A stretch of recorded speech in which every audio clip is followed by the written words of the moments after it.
All right, let's talk about 3 key elements for a high converting landing page. A lot of people make the mistake of thinking that in order to get more people to sign up, right? So to opt in for your webinar or to opt in, sign up for your free lead magnet. A lot of people think, well, I need to fix my targeting, which you do, right?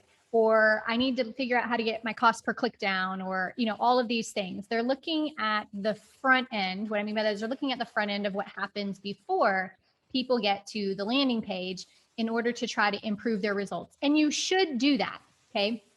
I'm not saying that you shouldn't, but a lot of people make the mistake of not looking at the entire funnel as a whole and seeing how different pieces of that funnel affect how their ads perform and the results that they're getting.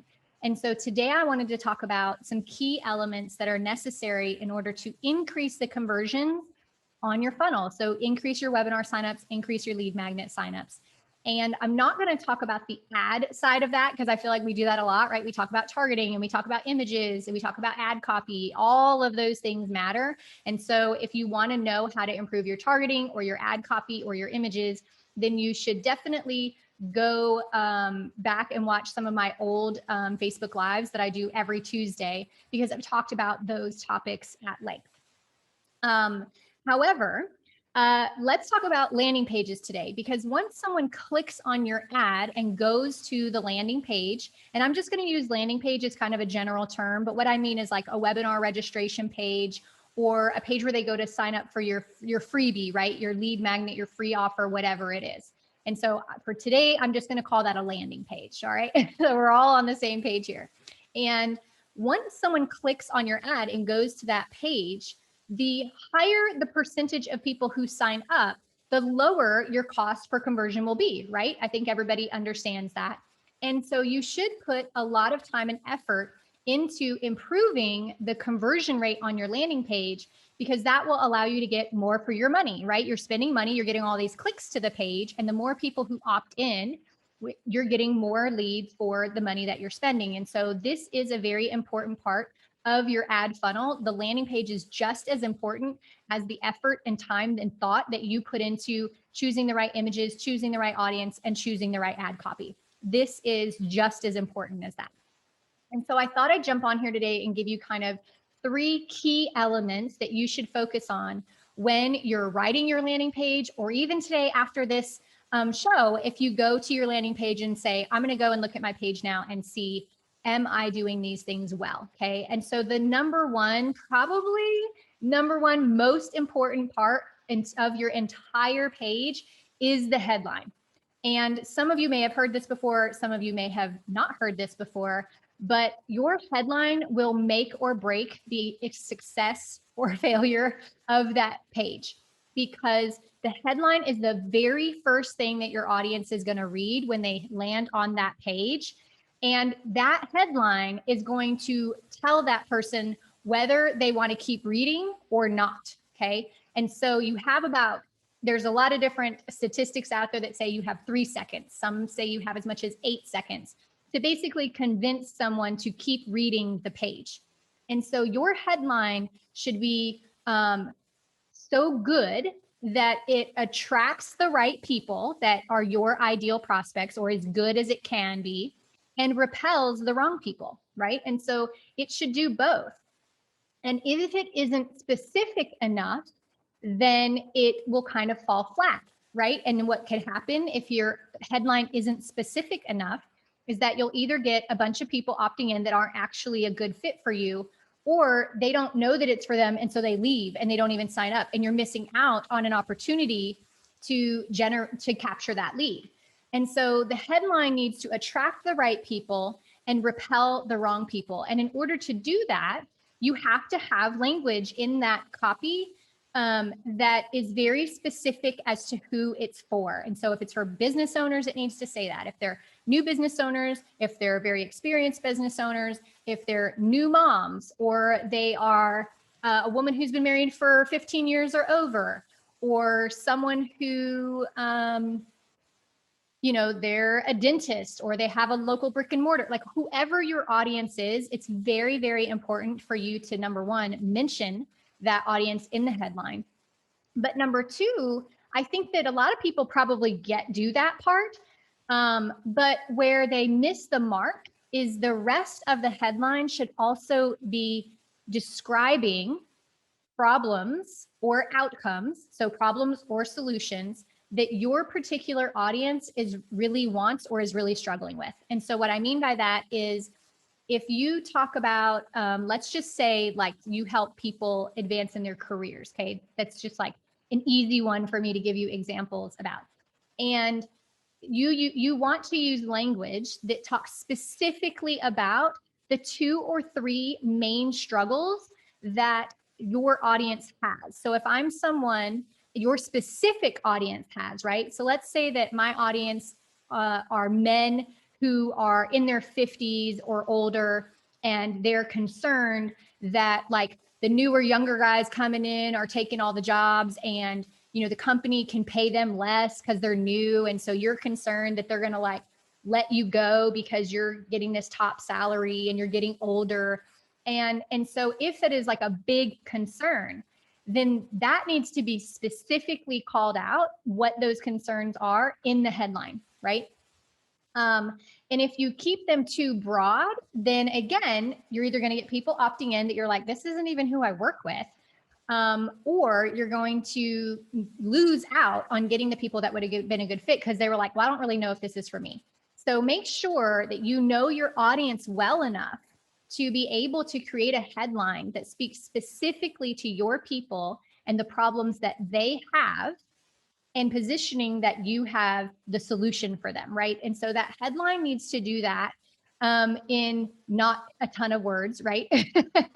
So it's got to be specific as to who it's for. It needs to be specific to the problems they have. And then it also needs to be specific to the outcome. And what I mean by that is, what do they want, right? If that was your audience that's 50 and older and they're in that career and they're worried about losing their job, what do they actually want? Do they want to feel secure in their job, or do they want to move up into a leadership role? Do they, want to find a way to retire? Like, what is it that they actually want? And you want to make sure that that is specific as well. Okay. So you need to be specific in the problems that they are actually experiencing. And then it also needs to be focused on the outcome that they actually want.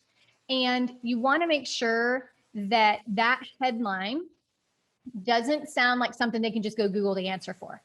Okay, so in other words, it needs to sound like you have some secret or some insider information or this expert, advice that they can't just go Google and get the answer for. And I'm spending a good 10 minutes right now talking just about the headline, which is part number 1, because it is super, super important. You can have some other copy on that page that isn't great and still have a high converting page if your headline is really good. Okay, so I really want to recommend that you spend some time looking at your headline and seeing how you can make it more specific to who it's for, more specific to the problem that they are experiencing and the solution that you have for them, and writing it in a way that it has to create a sense of FOMO. Okay, what has to happen is that they get on that page, they read that headline, and they're like, wow, this could be like that one thing that I can't figure out, or wow, it sounds like this person has information that I haven't heard before, or this is, I'm really curious about this. Like, it has to create a sense of FOMO, that they think that if I don't opt in for this thing, I could be missing out on the one golden nugget that's going to fix my problem, right? And if you can't create a sense of FOMO for people, then not as many of them are going to sign up. But if you can do all of those things that I just mentioned, there was like 5, right? You're attracting the right people, repelling the wrong people, specific to your audience, your outcome, your problem, right? It has to sound intriguing, can't sound like something they can find on Google, and it has to create a sense of FOMO. If you do that, you will drastically increase the number of people who are opting in for your webinar or your freebie, and it will lower your cost per conversion, and you'll be getting more for your money from your Facebook ads. Okay. So even if these next 2 things that I'm about to mention, you don't even do, you'll still be winning and see a huge improvement if you had a rock solid, amazing headline. Okay. And so the second thing that helps to create a high converting landing page is the bullet points, right? So when you're running ads to a landing page, you've got a headline, you've got your bullet points. And those bullet points, they do matter. Now, like I said, even if they were like okay and decent, but you had this killer headline, you would still have probably a high converting landing page. But if you can get both of them together, that's going to increase it even more. And so your bullet points are an extension of your headline. All of the things that I mentioned above, you should also consider those in writing your bullet points, right? They need to be specific. They need to sound like something they can't just go Google the answer for. It needs to sound like a secret that, you know, they can only find from you. But what you want to make sure of in those bullet points is that you're describing the problem in the way that they experience it and in the language they would use to talk about that problem. And that is a really big mistake that people unknowingly make. They're kind of blind to it. It's like a blind spot for a lot of experts when they're writing copy, is they start to use a lot of what I call consultant speak, right? They use this jargon and language that's specific to their industry, that if they were talking to another expert like them in that industry, they would speak that same language. But in all actuality, your audience actually doesn't talk like that when they talk about the problem. And so make sure that you are using words that they would use to talk about the problem. No consultant speak, okay? And when they read those bullet points, it should create and it should have an emotional response. It should evoke some kind of feeling that they read that bullet point and they're like, oh, that's me. Yes. Like they can feel the pain of what you're talking about, or they can feel the excitement of the solution. Because when they read that, if you can create that emotional response into them where they just feel like, oh my gosh, I can see myself in this. How do they know me so well? When they think that you know more about the problem than they do, and you understand the problem at a level higher than they do, they're going to sign up.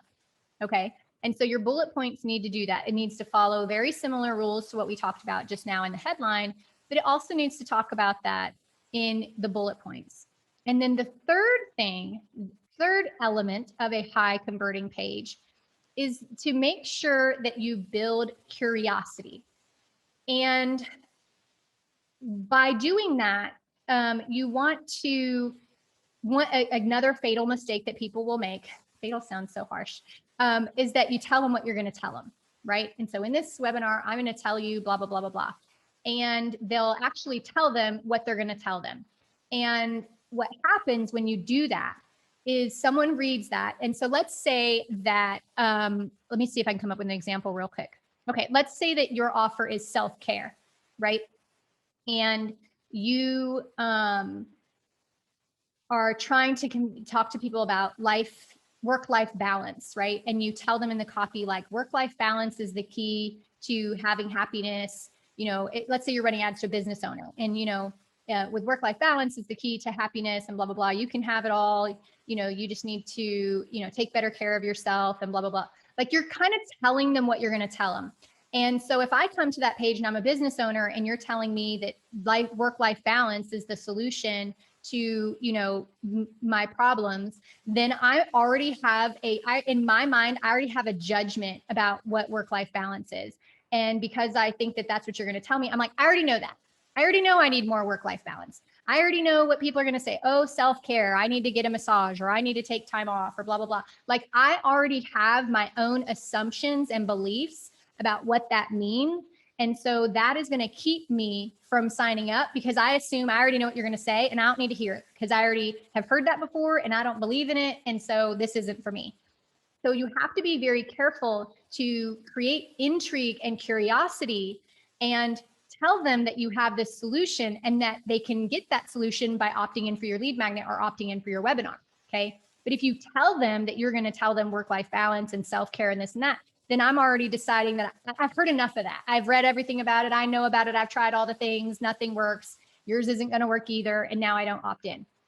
But if you tell me that you have something that will alleviate all of these problems over here that I have, where I'm running a business and I'm trying to manage my family and blah, blah, blah, blah, blah. And that one thing could literally change everything. And I need to sign up for the webinar to find out what it is, or I need to sign up for the lead magnet. Sorry, my camera's going wonky.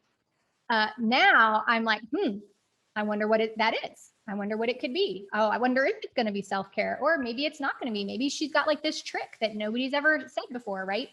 And so that's what you want to be very careful of. And this is something that people fall into over and over and over again, and they don't even realize it.